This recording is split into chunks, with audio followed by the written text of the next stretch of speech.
السلام عليكم ورحمة الله وبركاته. أهلا بكم أصدقائي، يا رب كلكم تكونوا بخير. الفايش الصعيدي فاضي جدا، مجوف بالفراغات من جوه، مقرمش جدا، اقتصادي جدا، سهل جدا ان حضرتك تعمليه في قلب البيت، مكونات كلها من قلب البيت. الناس اللي بتحب السقسقة وبتعشق الشاي بلبن، حالا ميعاد السقسقة. اسمعي معايا القرمشة.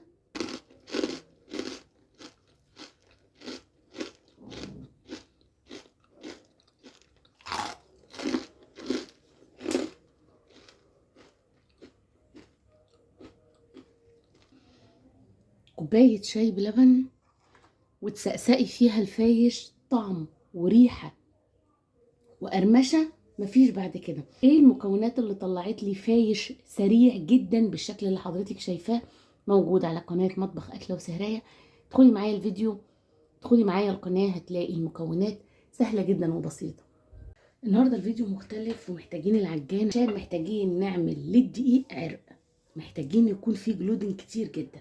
ده كيلو من الدقيق، حوالي نص كوباية من الزيت، كوباية من المية الدافية، كيس من الخميرة، معلقة كبيرة من الزبدة، وده علشان تخلي الفايش مقرمش وما تخليهوش معضم، ومعلقة كبيرة من الكركم.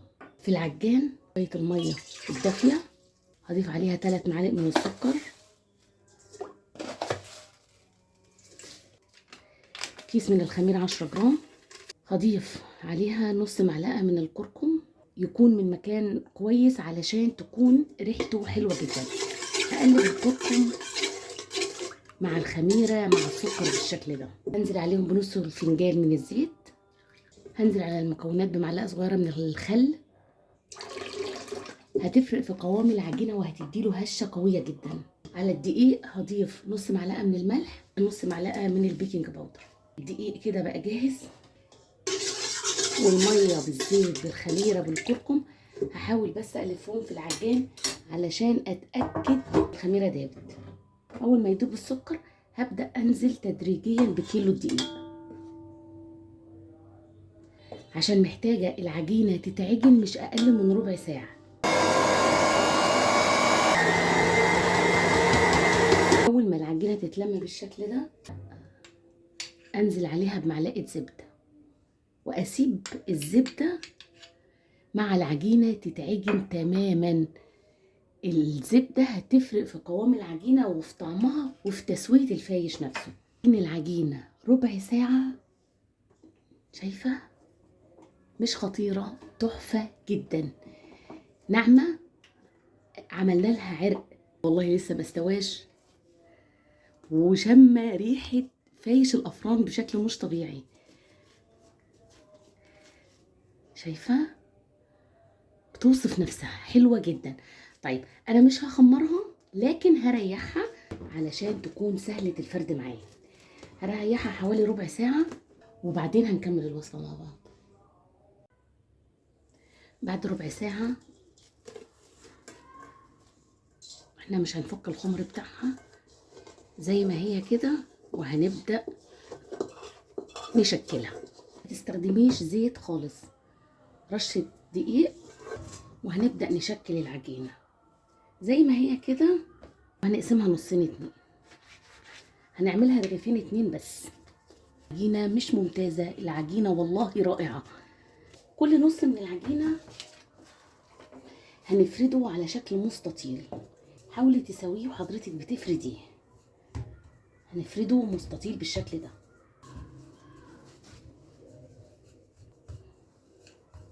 بعد ما فردناه مستطيل بالشكل ده هنبدأ نرله، نفس فكرة العيش الفينو، لكن هنا وانت بترلي تضغطيه عشان مش عايزة اي فراغات في قلب العيش.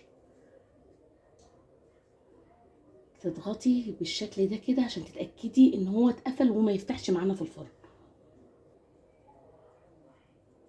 اخر قطعة حاولي تقفليها بشكل قوي لانه لسه هيخمر ومفتحش في الفرن، يبقى مقفول بشكل كويس جدا.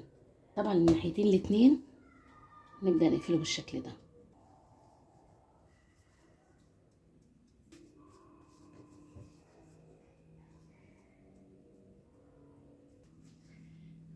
حلو جدا. صاج الفرن هفرد عليه ورقة ألمونيا ومن فوقيها ورقة الزبدة، وهضيف عليه الرغيف عيش، هركنه وهعمل الرغيف التاني.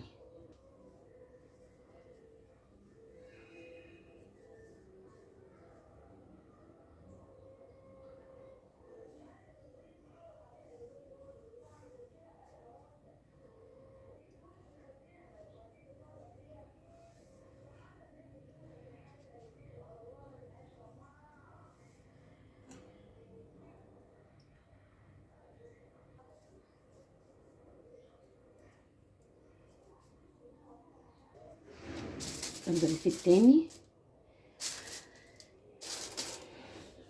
يا جماعة يا جماعة والله لسه العيش مستواش وانا شامة ريحة الفايش الافران.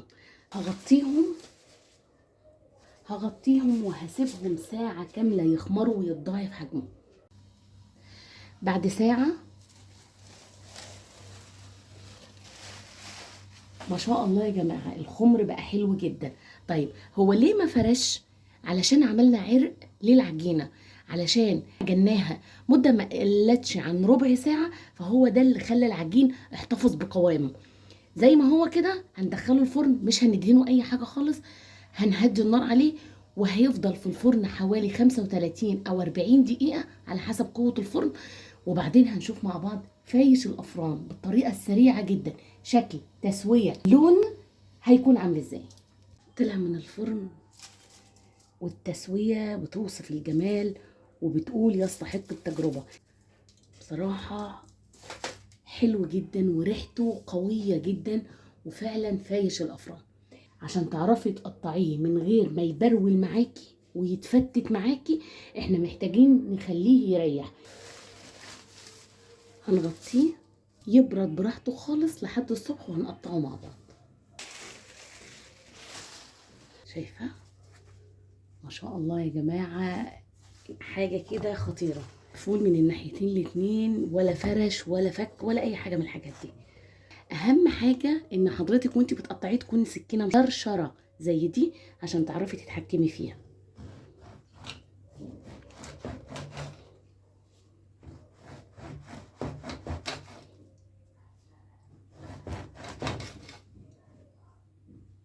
فايش ده ولا مش فايش؟ فايش. شايفه فاضي خالص ازاي من جوه. وريحته بقى يا جماعه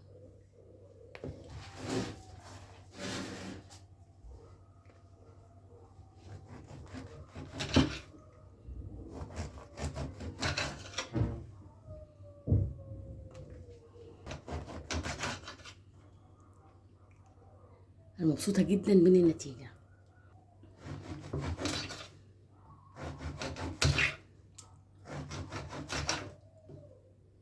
ده الرغيف التاني.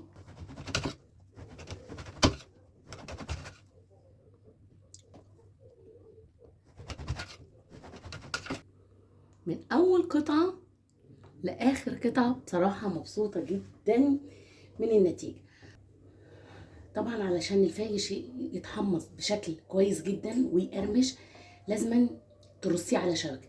هولع الفرن على اقل درجه حراره في الفرن، يعني ال 120 تمام، 150 تمام، 140 تمام، اقل درجه حراره عند حضرتك في رف اوسط. وهنسيبه حوالي 35 دقيقه لما يتحمص. بعد 20 دقيقه حضرتك هتبداي تقلبيه بالشكل ده وهتسيبيه 35 دقيقه في الفرن يتحمص ويقرمش. عارفه الرغيف اللي هو ده، عايزه اقول لك طعمه اكتر من رائع، حلو بشكل مش طبيعي. طلع من الفرن بعد ما اتحمص قرمش جدا وفاضي جدا زي ما حضرتك شايفه. وبكده اقول لك استمتعت جدا معاكي بالفيديو، يا رب اكون فدتك ولو بمعلومه بسيطه، واستودعكم الله واشوفكم فيديو تاني جديد.